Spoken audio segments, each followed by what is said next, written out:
va poursuivre et terminer avec une deuxième et dernière table ronde sur un sujet assez opérationnel. On va avoir du retour d'expérience, des informations pratiques. Comment mieux gérer les emballages professionnels, tout simplement. Et je vais inviter nos intervenants sur scène pour qu'on puisse en parler ensemble. Myriam, vous avez à côté de moi? Donc, la petite zapette est là, un peu d'eau et les micros à se partager. Merci beaucoup. À mes côtés, je vais vous présenter quand même Julien Cléry, responsable RSE chez DS Smith. Bonjour Julien. Donc DS Smith, on ne me présente plus, mais je vais quand même en un mot. Entreprise spécialisée dans les emballages en carton ondulé recyclé. Ça vous va? Myriam Vermast, j'ai bien prononcé? Bonjour Myriam, vous êtes chef de projet REP et packaging chez Decathlon. Là pour le coup qu'on ne peut pas présenter. Sébastien Wolf, merci aussi d'être avec nous, directeur général de Reborn, qui est à la fois, si je ne dis pas de bêtises, transformateur, recycleur de plastique, PE, polyéthylène, pour plusieurs secteurs comme l'agroalimentaire, la logistique ou encore l'industrie. Et puis Sabine Altebourg, directrice des opérations chez Citeo Pro. Bonjour Sabine. On commence cette table ronde avec vous, Julien. Je le disais, la grande question, comment mieux gérer les emballages professionnels? On va s'intéresser aux pratiques des entreprises avec vous, Myriam et Decathlon, et on va s'intéresser aussi aux filières, matériaux. Et on va commencer avec la filière carton, on l'a dit tout à l'heure, avec des taux élevés, un taux élevé de recyclage. Et on s'en félicite et c'est super, autour de 80% si ma fiche est bonne, même un peu plus. Ben justement, vous allez nous dire qu'est-ce qui explique aujourd'hui cette trajectoire des emballages en papier-carton et cet excellent, on peut le dire quand même, remarquable taux de recyclage. Oui, avec plaisir. Bonjour à toutes et à tous. Et c'est vrai que je tiens à souligner que je suis plutôt positif parce qu'on est au-dessus des objectifs de 2030. Donc déjà, on est en avance. Je ne vais pas faire mon professeur, mais juste un peu d'histoire. 1992, tout à l'heure, c'était la REP emballage ménager. Ça fait déjà depuis 40 ans en fait, que la filière papier-carton s'est organisée. Ce qui fait aujourd'hui effectivement qu'on a abordé en avance ce qu'on appelle la notion d'économie circulaire, parce que maintenant on parle beaucoup on oppose l'économie linéaire à l'économie circulaire, et c'est ce qui fait en fait cette réussite par rapport à d'autres filières. Si je souligne un peu les clés de réussite, il y a effectivement le fait que on a l'ensemble des acteurs qui sont mis autour de la table pour travailler autour de cette filière. On a les collectivités, on a les entreprises, on a les industriels qui font que finalement, c'est ce qui a permis d'avoir cette efficacité au niveau de ces structures. Il y a aussi un point qui est ultra important, c'est la nature du matériau. Forcément, il faut faire attention, il y a recyclable, il y a recyclabilité, on parle aussi d'impact environnemental. Il y a énormément de termes qui aujourd'hui ne sont pas forcément tous compris et maîtrisés, parce que vous pouvez avoir un matériau qui est recyclable, mais si derrière vous n'avez pas la filière qui est en place, finalement il ne sera pas recyclé. D'où, je ne vais pas faire le côté PPWR, etc., mais ce qu'on appelle le green claim, qui est effectivement de ne pas faire la communication par rapport aux enjeux environnementaux qui finalement sont loin de la réalité. L'enjeu aussi qui est ultra important sur la partie de ce matériau-là, c'est finalement toute l'approche, on va dire, des politiques publiques, des politiques RSE et aussi les incitations économiques qui ont fait que ce fut un accélérateur pour notre matériau.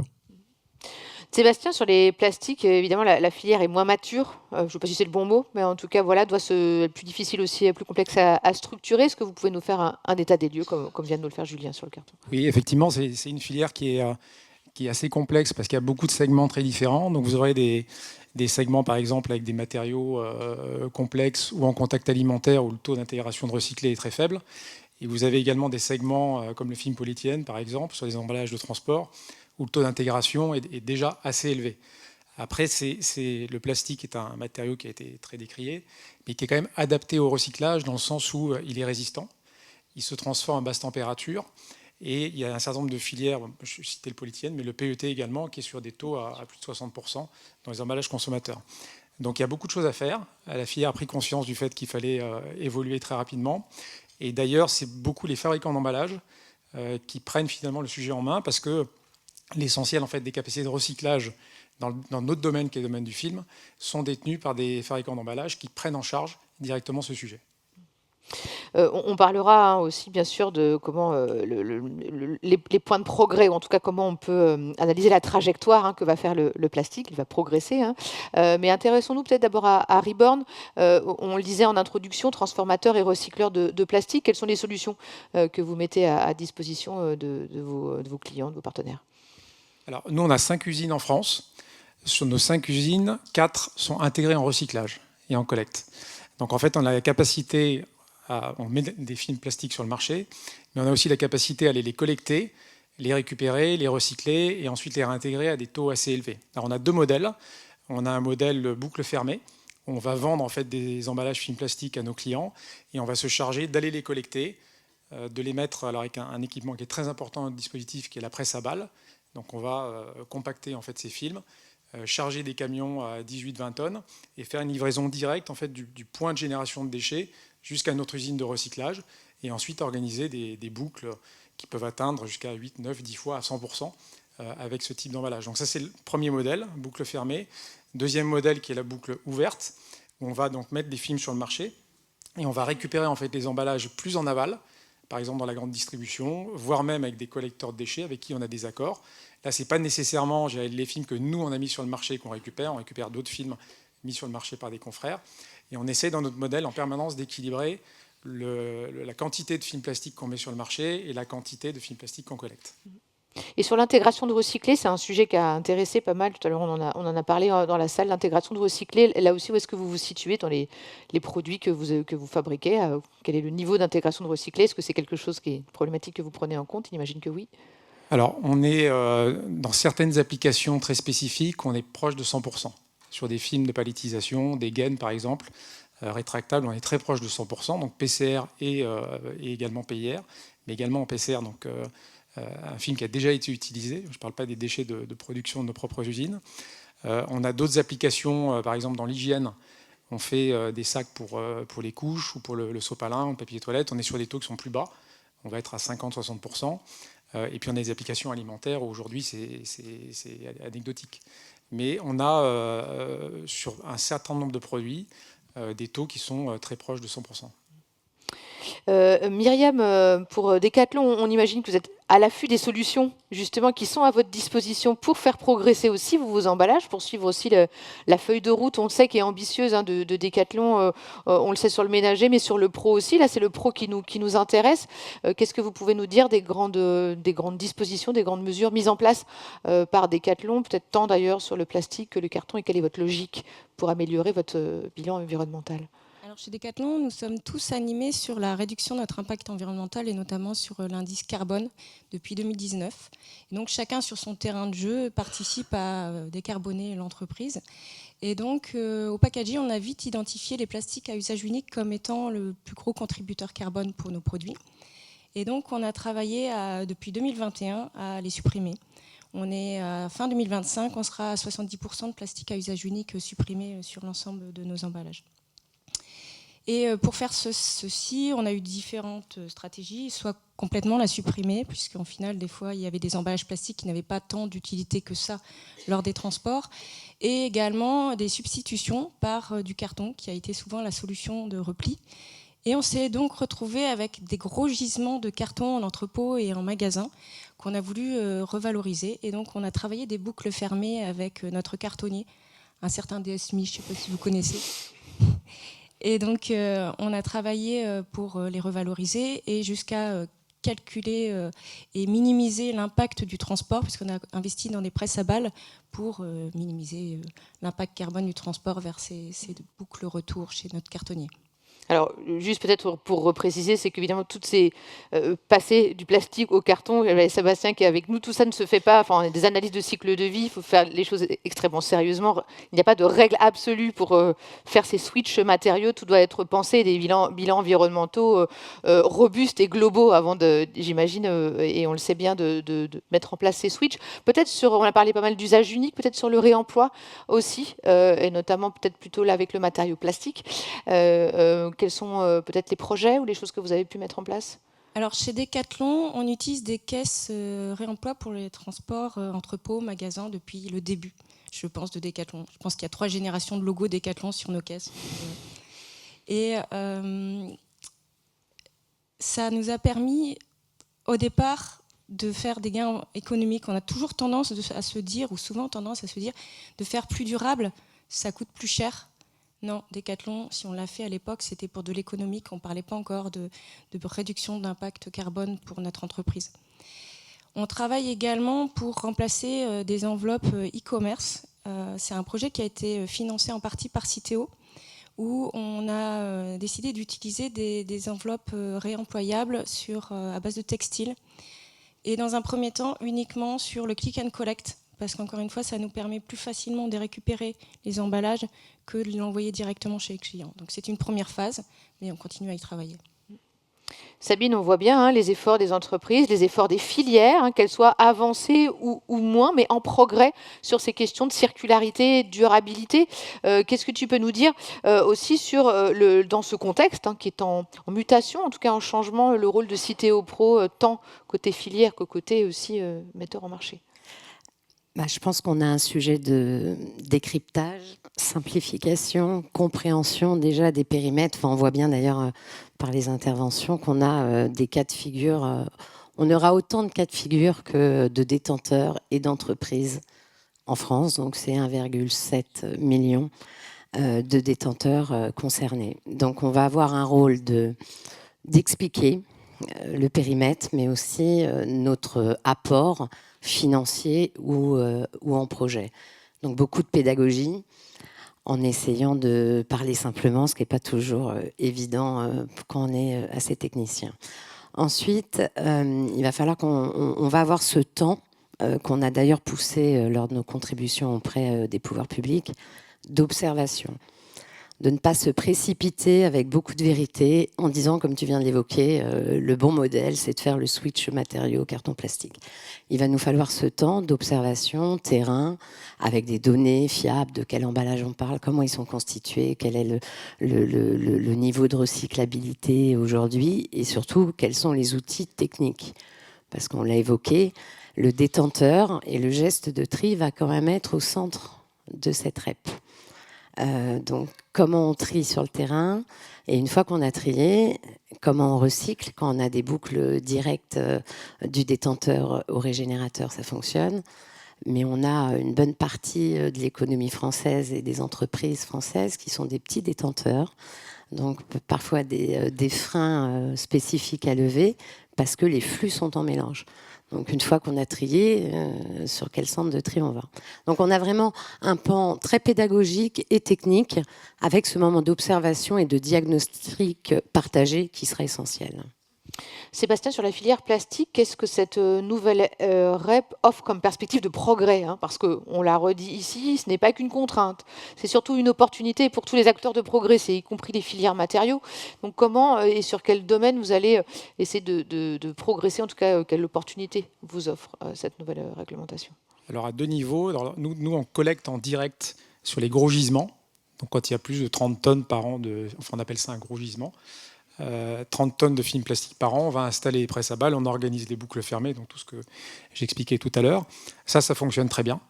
Et ça fonctionne depuis des années, c'est un marché qui est efficient, il y a plusieurs acteurs, il n'y a pas de sujet. En revanche, sur les films, sur tout ce qui est diffus, donc tout ce qu'on va retrouver chez les commerçants, les artisans, les TPE, dans certaines filières, c'est des déchets qu'on ne voit pas revenir, généralement. Et avec les mesures de soutien qui sont envisagées dans la REP, je pense que c'est des gisements qu'on va pouvoir capter et valoriser. Donc à la fois sur l'amont et sur la partie aval, il y a des mesures de soutien sur l'intégration de matières recyclées qui sont indispensables aujourd'hui pour que la filière démarre. C'est une filière qui est de plus en plus compétitive, mais qui est en concurrence avec la matière vierge, qui est un marché avec des fluctuations très importantes. Il y a actuellement des matières vierges qui arrivent des États-Unis et d'Asie à des prix extrêmement bas. Et il faut que la matière recyclée soit compétitive. Ce n'est pas une question d'être... on ne peut pas être 2 fois plus cher. Il faut qu'on soit compétitif. Et donc, cette prime d'intégration de recyclé, en tout cas au départ, sera importante pour stimuler la demande. Et aujourd'hui, c'est un frein majeur, frein économique. Pour développer la ça dépend des compétitivité du conditions de recyclé. marché. Aujourd'hui, une matière recyclée, en tout cas sur le polyéthylène, est à peine plus chère qu'une matière vierge. C'est un prix qui est très stable parce que c'est en fait la part des déchets assez faible, la part de frais fixes est plus importante. Mais on a des configurations de marché où la matière vierge peut faire des variations de 1 à 3. Et on peut avoir des périodes qui sont assez difficiles où il faut qu'on s'adapte. Donc ça sera un plus d'avoir effectivement cette prime d'intégration pour nous permettre de passer des conjonctures un peu plus difficiles. Et donc, comment vous voyez évoluer la filière? Vous l'avez dit très clairement sur ce point-là du recyclé. Comment est-ce que vous voyez dans, je ne sais pas, 10, 20 ans évoluer la filière grâce en tout cas à l'effet de cette REP? Sur quel point? Nous, on pense que la matière vierge, la consommation de matière vierge va diminuer fortement et ne devrait rester que sur des applications où elle est indispensable. Sur des contacts alimentaires, en pharmacie, en santé, là, il y a besoin de matière vierge. Donc ça, on pense que cette matière vierge va être remplacée par des matières recyclées ou d'autres types de plastique durables. Aujourd'hui, notre groupe est à 60% d'intégration de matières recyclées au global sur toutes nos applications. Et on pense que dans cette filière du polyéthylène, un point d'équilibre à 80% est un objectif. On va essayer de se rapprocher du carton. On s'est beaucoup inspiré du carton également sur les modèles de collecte, d'installation de presse à balles sur les gros gisements et travailler également avec les collecteurs. On a beaucoup regardé le modèle des cartonniers et la filière avance très rapidement. Les technologies de recyclage sont en place. Il y a des tris optiques, il y a du désancrage. Donc tout est en place pour que des taux élevés soient atteints. Sur le carton, c'est parce qu'on est déjà fort qu'on ne peut pas faire encore mieux. Dans quel domaine celui de la circularité, celui de la... Je ne sais pas quel domaine, pour faire progresser encore ce carton, du point de vue de l'éco-conception. Déjà, si on peut arriver à 100%, ce serait top. C'est vrai, encore, peut toujours encore un évoluer. peu de marge. Ce qui est sûr, c'est qu'on est souvent cité comme un exemple parce que la filière, voilà, ça fait 40 ans qu'on est en place, que c'est valorisé. Mais moi, je pars du principe que l'économie circulaire doit être réfléchie au quotidien et qu'il faut avoir une dynamique qui soit continue. Donc, il ne faut pas se reposer sur ses lauriers, il faut avancer faut innover et il faut accélérer ce qu'on est capable de faire au quotidien. Je donne quelques exemples et aussi de la pédagogie, parce que tout à l'heure j'entendais, on parle de neuf. Effectivement, quand on va développer un nouveau carton, on peut paraître que c'est du neuf, sauf que derrière vous êtes en 100% recyclé. Ça veut dire quoi? Ça veut dire que derrière il y a une collecte qui a été faite dans des papeteries et on va réutiliser des fibres. Donc le côté neuf, certains voient en tête c'est de la fibre vierge en 100%, alors que non, vous avez du recyclé. Donc il y a aussi des définitions à avoir. C'est ce que j'ai dit tout à l'heure sur le côté usage à unique, une différence entre valorisation ou pas du matériau. De notre côté, on accélère ce qu'on appelle l'optimisation. Et effectivement, quand on va prendre des décisions, il ne faut pas simplement regarder la performance du produit en soi. Je m'explique. Vous pouvez très bien avoir, et on l'a déjà vu, certains matériaux qui sont plus intéressant en termes de CO2, sauf que derrière, très bien, mais si vous regardez que le CO2, qu'est-ce qui se passe il finit dans la nature? L'impact est différent. Alors ok, en termes de chiffres, on se dit qu'on atteint nos objectifs de décarbonation parce qu'on réduit, sauf que le côté écologique derrière, il en prend un coup. Donc ça, c'est important de le prendre aussi en tête. On peut très bien dire, mais optimisation, Julien Cléry, DSMI, ça fait des années que vous en faites, il y a quoi d'innovant là-dedans? Une différence, c'est qu'il y a des acteurs qui n'étaient pas prêts. Pour ceux qui n'étaient pas prêts, il y a la législation, PPWR, etc. Mais il y a aussi d'être capable d'avoir une approche globale. Tout à l'heure, j'entendais de solutions, on parlait de services, je ne sais plus dans quelle table ronde. C'est ce que nous, on prône. C'est-à-dire que quand vous optimisez, ce n'est pas juste le fait que vous réduisez la matière que vous utilisez, c'est les camions qui vont être réduits. C'est du CO2 qui va être économisé. Et derrière, c'est être capable effectivement d'avoir une approche qui soit économique et qui soit environnementale pour proposer la meilleure solution à nos clients. J'entendais tout à l'heure, c'était un peu une blague, je pense, sur la table ronde d'avant, qui c'est peut-être 5, 10 ou 15% plus cher. Sauf que quand vous avez des entreprises qui aujourd'hui doivent investir dans la décarbonation, ce que les accords de Paris, que vous avez des volumes qui baissent et que derrière il faut investir, il faut vraiment que l'approche soit solide et que ce soit une solution qui soit globale. Donc ça, c'est la première des choses. Ensuite, c'est de se dire, il faut être en capacité de réinventer, d'aller plus loin dans notre business model. Certains pensent qu'on fabrique juste un emballage, ce qui est faux. C'est-à-dire que derrière, on a une activité aussi qui s'appelle recyclage, on en parlera peut-être tout à l'heure un petit peu plus avec Decathlon, mais aujourd'hui, en fait, on a une activité qui vient collecter les déchets chez nos clients. Ça veut dire quoi? Ça veut dire qu'aujourd'hui, si on le fait pour tous nos clients, en fait, on va avoir une traçabilité à 100%. Parce qu'on va collecter les déchets et en fait on les met directement en papeterie. C'est-à-dire que s'il y a certains dans la salle qui connaissent un petit peu le mode du service de recyclage, parfois il y a des étapes qui existent parce que faut s'organiser. Et nous, de notre côté, avec la presse à balles, en fait, on n'intervient que quand la presse à balles est pleine. C'est comme si votre poubelle, vous la jetiez quand elle est pleine. Je pense que vous le faites tous dans la salle, on est d'accord? Ok. Qui jette sa poubelle alors qu'il n'y a que 20% de sa poubelle qui est pleine? Je comprends la logique. C'est logique. Sauf que si on va en détail, c'est pas très logique parfois. Donc ça, c'est la première des démarches, et c'est de se dire attention aussi à aller à vraiment communiquer que sur l'économie circulaire. Parce que quand on va collecter des déchets chez Decathlon, on fait aussi chez un client qui s'appelle Andros, s'il y a une papeterie qui est plus proche que celle de DS Smith, on va valoriser cette papeterie-là. Parce que si c'est juste communiquer en disant on reste que sur une boucle fermée de DS Smith, c'est illogique, alors que la papeterie de DS Smith va se trouver à 800 km et vous avez une papeterie concurrente qui est proche. Une logique de bilan environnemental et de global. Maillage territorial, exactement. Passe par un maillage efficace. Oui. Pour compléter, il y a aussi, quand on parle de PPWR, je ne vais pas non plus poser la question parce que je pense que toutes les questions techniques, tout à l'heure, Pauline, ça a été fait. Il y a aussi des objectifs de recyclabilité. Il y aura des degrés de recyclabilité dans la PPWR. Donc de notre côté, l'activité recycling travaille aussi à fournir et travaille avec la Commission européenne pour valider une méthodologie qui donne effectivement un document officiel qui dit est-ce que c'est recyclable ou pas. Et surtout, c'est quoi son efficacité dans la filière. Et le dernier point, on travaille sur des solutions réutilisables. Donc on a développé une solution avec Ipli, alors je ne sais pas si vous connaissez, colis en plastique réutilisable. Ils nous ont contactés, on a un partenariat avec Ipli et Amazon sur un emballage, un colis réutilisable en carton. Mais en fait, on a déjà des solutions aussi depuis plusieurs années sur le réemploi. On a une palette qui s'appelle Kepalémer, qui est aujourd'hui une palette rotative, et on bosse aussi avec la data, parce qu'on sait très bien que la sustainability ou la RSE doit maîtriser la data pour pouvoir prendre les bonnes décisions, mais on le fait aussi pour des emballages industriels depuis de longues années et tous les secteurs. C'est-à-dire qu'aujourd'hui, on a des projets avec des entreprises agroalimentaires pour du réemploi entre leurs usines. Donc ça, ce sont des choses qui permettent de se dire qu'il faut innover aussi. Il ne faut pas juste rester sur ses acquis parce que c'est un matériau qui est valorisable. Myriam, comment est-ce que vous envisagez, vous accueillez ces innovations, ces envies de développement tirées certes par le réglementaire, mais aussi, Julien l'avait rappelé, par l'environnemental, par le sociétal. Il faut y aller, il faut prendre le train. Qu'est-ce que ça réveille chez vous? Vous parliez déjà d'un engagement qui était un peu ancien. Quelle perspective ça vous offre? Comment demain vous envisagez, ou même peut-être dès aujourd'hui, de travailler aussi avec ces acteurs-là sur la partie emballage professionnel pour la faire progresser? Alors, on a encore des challenges à relever. On a notamment fait des tests pour remplacer ou supprimer les films plastiques de palettes. On a fait des tests avec des films à base de cellulose.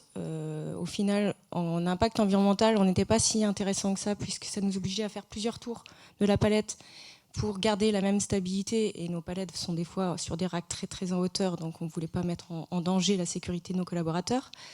On a fait des tests également sur des coiffes de palettes, où là, pour le coup, c'était plus l'ergonomie et le geste en entrepôt qui posait problème. Donc, on continue à chercher, et effectivement, chaque nouveauté est intéressante à creuser pour la suite. Un autre challenge qu'on continue à relever, c'est d'améliorer la qualité de tri de nos emballages en entrepôt et en magasin. Tous les sites de Decathlon sont animés sur le taux de déchets résiduels après tri à la source. Et nos entrepôts tentent d'avoir moins de 10% de déchets résiduels, voire même 5% pour les meilleurs. Je ne vais pas vous faire de spoil, c'est les bureaux au final qui sont les plus mauvais sur le tri. Donc à nous de travailler aussi là-dessus. On a encore des beaux challenges et c'est pour ça que le travail est intéressant. Avant de demander à Sabine justement comment Cité-Pro et cette nouvelle REP va pouvoir peut-être mieux encore vous accompagner, quelles sont vos attentes? On parlait que cette REP ouvrait aussi des opportunités pour progresser. Vous en attendez quoi de ces éco-organismes demain agréés sur cette nouvelle REP et de cette nouvelle REP et de ses modalités? Aujourd'hui, c'est une première étape, se rencontrer, se mettre en contact pour faire mieux pour la suite. Il y aura aussi des besoins d'accompagnement peut-être financier comme on a eu sur les emballages réemployables du click and collect pour pouvoir aller plus loin, parce que on est tous à regarder aussi le côté financier et puis d'avoir les bons conseils. Donc on a vu qu'il y avait des experts, donc merci. Alors, est-ce qu'il y a des experts, Sabine, et des bons conseils à prendre? On a Pauline déjà. Donc ça, c'est l'expert.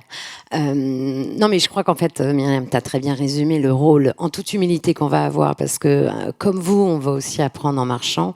C'est-à-dire qu'on a beaucoup d'experts. On sait tous beaucoup de choses, mais enfin, il y a une chose que je sais, moi, aujourd'hui, c'est que j'ai pas une cartographie, par exemple, des unités de tri en capacité de recevoir l'ensemble des emballages professionnels. Donc, quand on parle trajectoire, il y a quand même beaucoup d'humilité à avoir. On va évidemment travailler avec l'ensemble des acteurs économiques, mais on va aussi apprendre à vos côtés. Sur les pratiques en industrie, et on voit bien que ce qui se passe chez Decathlon sera certainement différent d'une usine agro. Donc on a vraiment ce diag, mais ce que l'on va apporter, c'est la méthode, et je ne sais plus qui en parlait à une des tables rondes, je crois que c'est Domiti d'ailleurs. La méthode et la capacité à porter des projets, à les conduire et à les faire aboutir. Ça, je pense que c'est notre force. Et quand on parle de travail exploratoire ou avec des leviers comme les appels à projets dont Decathlon a pu bénéficier, c'est de se dire, on fait un pas de côté, on lance une expérimentation, on aura ce levier d'accompagnement, on capitalise sur la connaissance de cette expérimentation pour déployer à grande échelle. Donc on aura ce rôle majeur de mettre autour de la table des acteurs économiques, de traduire pour chacun leurs enjeux qui peuvent être différents et de converger vers un même objectif à travers des appels à projets, mais aussi à travers des approches terrain basiques. Donc ça, c'est cette dynamique. On a parlé de la communication. Moi, j'ai tendance à parler de conduite de changement parce qu'on voit bien qu'en industrie et en B2B, ce qui devait être fait a été bien fait. Collecter, lever des freins avec la fourniture de presse à balles, et que les derniers kilomètres, et là on parle de 31% de perf à aller chercher sur le plastique en 5 ans, donc on va avoir beaucoup de boulot collectif, va nécessiter quand même de lever plein de freins pour atteindre cet objectif. Donc de décrypter, d'accompagner et d'accompagner le changement. Parce que sur le plastique souple, on voit bien que finalement, on a encore des leviers plutôt de collecte diffus et on l'accompagnera avec un barème de soutien. Mais vous avez bien en tête que la pièce d'euro qu'on vous a présentée, on va être aussi très prudent parce que chaque euro qu'on ira flécher vers un dispositif, il faudra qu'on soit certain que ça apporte de la performance. On est dans un modèle B2B, dans un contexte économique, politique compliqué. Et on a bien en tête que chaque euro qu'on dépensera devrait être dépensé à bon escient pour aller chercher de la performance. Donc il y a ce volet qui est essentiel aussi d'aller accompagner, d'activer les bons leviers pour chercher de l'efficience. Donc pédagogie, toujours, décryptage du terrain, de la bonne compréhension des enjeux des entreprises et des modèles pour aller flécher après les bons leviers auprès des acteurs économiques concernés. Très clair. On arrive au terme, en tout cas, de ce que nous avions prévu de partager à l'ensemble de notre audience. Merci beaucoup pour les témoignages, retours d'expérience, projections aussi, parce qu'on a parlé aussi un peu d'avenir. Est-ce que vous auriez pour nos invités quelques questions sur les progrès à parcourir, filière matériaux, les enjeux pour les entreprises, metteurs en marché? Oui. Christelle Chancrin, Nouveau Cube Conseil. J'ai une question donc pour Monsieur Cléry et puis pour l'ensemble de la table ronde. Est-ce que vous craignez un petit peu la transformation qui va s'opérer, parce que ça va être majeur en termes de financement, puisque là vous allez changer quelque part. Aujourd'hui, ce sont les détenteurs qui financent le système. Demain, ce sera donc les producteurs via les éco-organismes. Est-ce que vous craignez cette transition quand on voit justement les difficultés qu'on observe sur la PMCB, où on avait un système aussi géré par des opérateurs privés au préalable de la mise en place de la filière? Quand vous parlez crainte, c'est le côté économique ou le côté oui, économique, produit? Économique, oui. Alors, ce qui est sûr, c'est que quand la REP est arrivée, arrivera, c'est déjà l'approche qu'on a eue, c'était effectivement de se dire au niveau du papier carton, finalement quel objectif ou quelles sont les attentes pour notre matériau. Parce qu'on sait la performance qu'il y a, et ce qu'on ne voulait pas, et une des craintes effectivement qu'on pourrait avoir, c'était de se dire qu'on ne veut pas que notre matériau soit sanctionné et participe à payer une éco-contribution pour les autres filières qui ne sont pas en fait à l'ordre du jour. C'est pour ça que quand j'entends Citeo Pro, je suis rassuré sur le côté qu'effectivement les euros seront dépensés par rapport aux attentes de la filière. Et ça, c'est une très forte attente de notre part. Parce que si je ne me trompe pas, je crois que au Benelux, il me semble que le carton est exempté. Oui, c'est pas tout à fait le même modèle de soutien, mais je compléterai ta réponse. Ouais, pas le même modèle de soutien. En termes de crainte, moi je connais la force de notre matériau, première des choses. La deuxième, je pense que tous les matériaux ont leur place du moment que effectivement la filière se construit. Et je pense qu'on a tous des propriétés différentes et que pour une utilisation, il va falloir avoir tel ou tel matériau. C'est pour ça que je suis responsable RSE et je ne suis pas que responsable du carton, parce que je suis consommateur aussi. Donc quand je vais dans un rayon, j'ai envie d'être sûr que le matériau que je vais acheter via le produit, il puisse être recyclé. Mais en tout cas, c'est plutôt effectivement ce côté-là économique, c'est de se dire que pas avoir des sanctions qui mettraient en péril finalement nos clients et nos acteurs, parce que nos clients payent déjà pour les REP emballage ménager. C'est de dire si on paye une taxe derrière alors qu'on a des performances qui sont fortes. Le côté traçabilité, je comprends. C'est de dire d'aller beaucoup plus loin dans ce qu'on peut tracer en termes de collecte. Mais en tout cas, c'est plutôt effectivement sur le côté de l'éco-contribution et qu'il soit en anglais, fair, ou qu'il soit équitable par rapport à notre matériau. Ce serait la seule crainte que moi je peux avoir, mais sinon, je suis assez positif. Et confiant, c'est rassurant. Et confiant. Ouf. Peut-être en complément, puisque le parallèle que vous évoquez sur la REP PMCB, et je traduis, puisqu'on a dit qu'on allait essayer de traduire, donc la REP qui adresse plutôt le marché du bâtiment. Alors je ne sais pas si tout le monde est très au fait, on ne va pas y passer beaucoup de temps, mais ce n'est pas tout à fait le même modèle, puisque là, on a...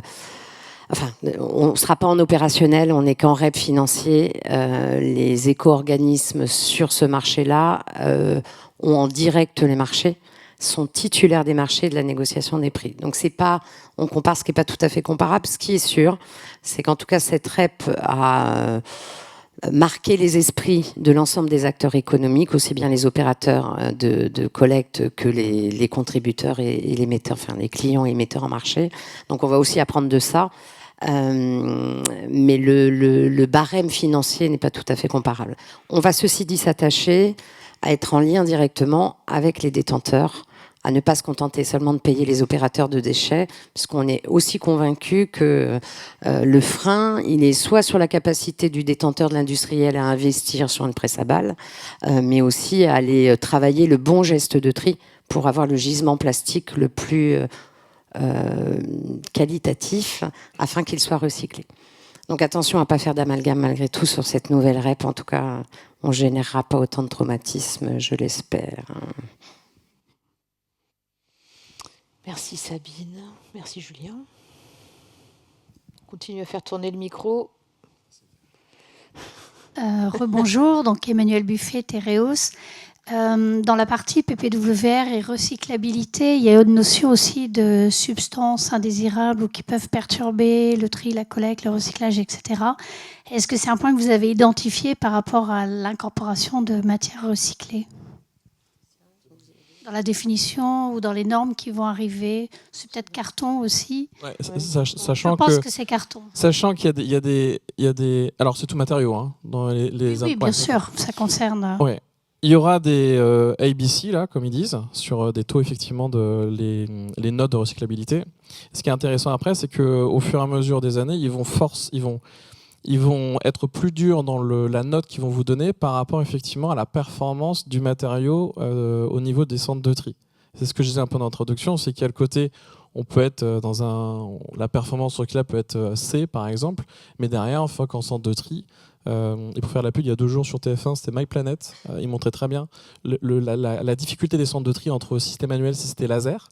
Et c'est un peu ce lien-là avec ce que peut faire la PPWR, parce qu'on se rend compte que parfois, on peut voir dans des centres de tri ou dans des décharges, je ne comprends pas, il y a du carton. Bah oui, mais en fait, si derrière vous avez un mélange qui est fait entre différents matériaux, non pas que c'était un emballage, c'est un monomatériau, mais que derrière il s'est retrouvé malheureusement avec d'autres matériaux dans le centre de tri, derrière vous avez de l'enfouissement qui est fait parce que le centre de tri n'a pas forcément détecté. Et ils expliquaient qu'en termes de ressources, il y avait non plus des personnes qui vont aller dans le centre, dans les décharges en train de trier à la main. Donc de notre côté, ce que j'expliquais tout à l'heure, c'est que le service qu'on a qui s'appelle Recyclability Evaluation Service de l'activité recycling de DS Smith, propose fait un test en fait de recyclabilité du matériau, même multimatériaux. Pour l'instant, on ne peut pas dire que notre service est conforme à la PPWR. Pourquoi ? Parce qu'il faut qu'effectivement que la méthodologie soit validée. Donc nous, on bosse avec CEPI et Forever Green, donc toutes les méthodologies en fait depuis des années qui facilitent le recyclage de notre filière. Par contre, on peut déjà faire des tests pour voir l'impact que ça aurait dans les centres de tri et la recyclabilité du produit. C'est comme ça qu'on avance sur ce sujet-là.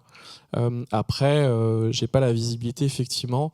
Ça, c'est plutôt la COF qui nous représente au niveau carton du lait, qui fait ce travail avec les centres de tri, voir finalement comment le carton finit au niveau de sa fin de vie. Peut-être juste sur l'accompagnement d'un site, d'un éco-organisme, et plus particulièrement de Citéopro, c'est aussi en complémentarité des services qui peuvent être offerts par des acteurs économiques. C'est aussi notre job d'accompagner l'éco-conception en amont, évidemment, et de s'assurer de sa bonne recyclabilité. On a des études sur le comportement des emballages en centre de tri, ce que tu évoques, Julien. Donc la recyclabilité, c'est aussi la capacité, effectivement, du centre de tri à capter la matière. On l'a très bien fait sur le volet emballage ménager, en modernisant en fait les parcs de centres de tri. Là, on va avoir un modèle un peu différent, puisque les centres de tri appartiennent aux acteurs économiques privés, donc les gestionnaires de déchets. Donc là, l'accompagnement va devoir être un peu différent pour arriver à des centres de tri en capacité de capter pour recycler. C'est hyper important, effectivement. Merci à vous deux. Oui. Bonjour, pardon, Gilda de chez Greenyard Frozen. Alors moi, je travaille dans une entreprise qui fait du légume surgelé. Donc on utilise essentiellement du film PE basse densité. C'était par rapport à l'histoire du recyclé, parce que jusqu'à présent, l'essentiel du recyclé n'est pas apte au contact alimentaire. On a un développement par du recyclage chimique, mais nous, nos fournisseurs d'emballage nous expliquent que pour l'instant, le gisement est assez faible, qu'on doit travailler en mass balance et que, en plus, c'est entre 30 et 40% plus cher. Donc nous, on bloque. Enfin, nous, quand on propose ça à nos clients, dès qu'on leur annonce l'augmentation du prix, ils trouvent que le PE basique est très très bien. Quelle perspective vous avez, vous, là-dessus, en particulier sur la disposition de la ressource, en fait? C'est vraiment un sujet émergent. C'est-à-dire que le recyclage chimique, je rejoins exactement ce que vous dites. Pour l'instant, il y a finalement très peu d'offres sur le marché. Les offres sont assez chères et la réglementation est encore relativement floue. Ça va arriver, mais ça va être complémentaire du recyclage mécanique, mais c'est encore très émergent.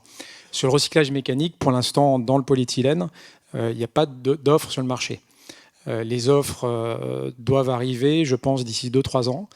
Au niveau de l'Union européenne, ils ont modifié la réglementation pour pouvoir rendre des polyéthylènes aptes au contact alimentaire.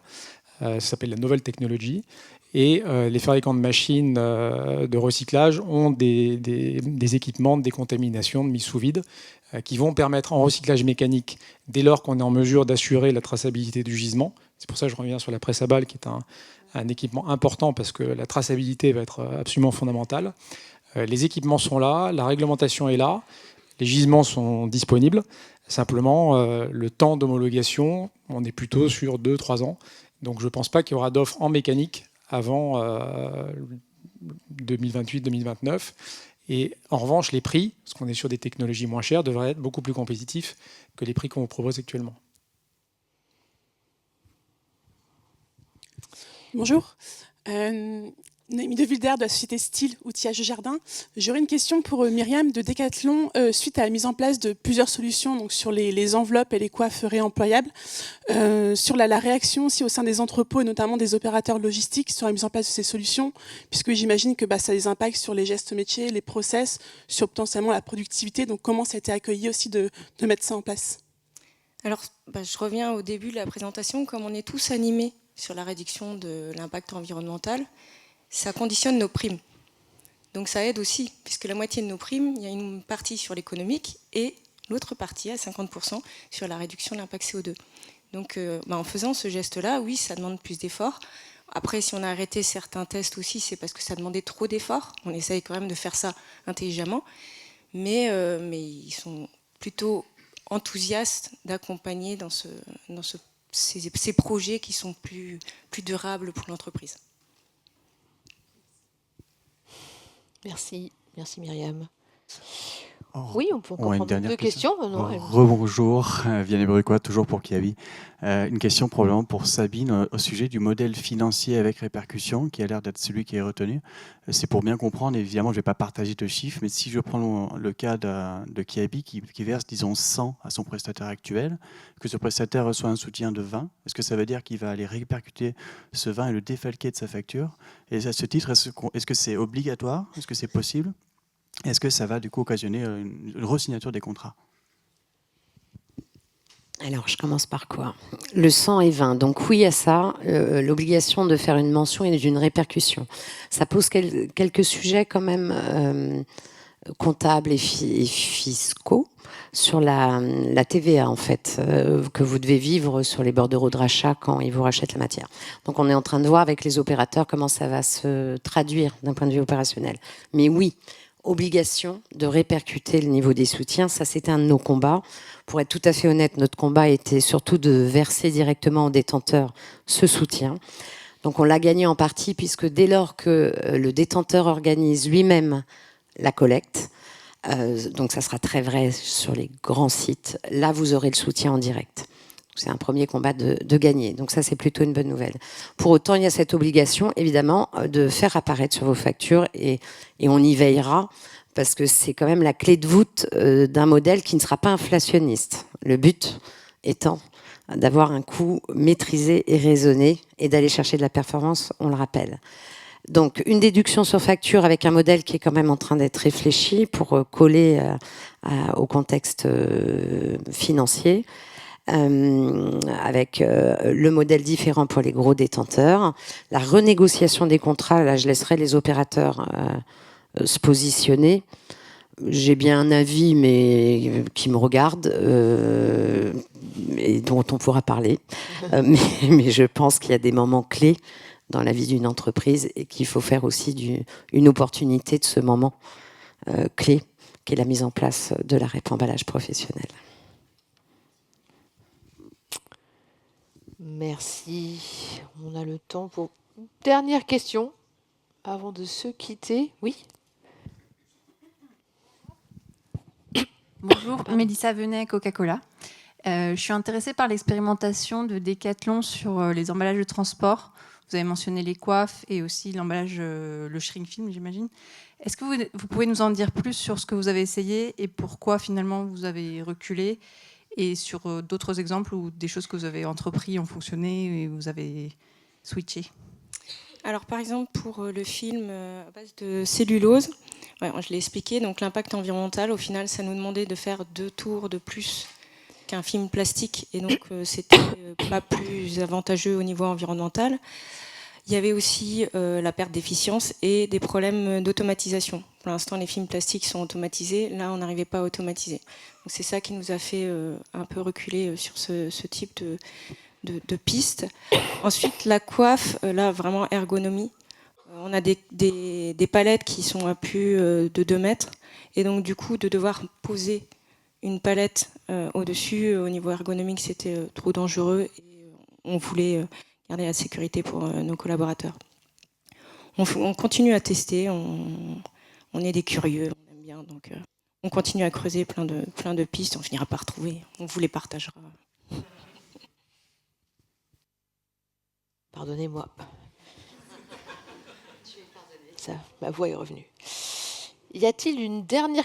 Oh, ou si on a une dernière, on peut la prendre, puis sinon, nous allons nous quitter. On est bien ? Merci beaucoup, merci à nos intervenants d'avoir répondu à toutes ces questions, avoir partagé les perspectives et les retours d'expérience.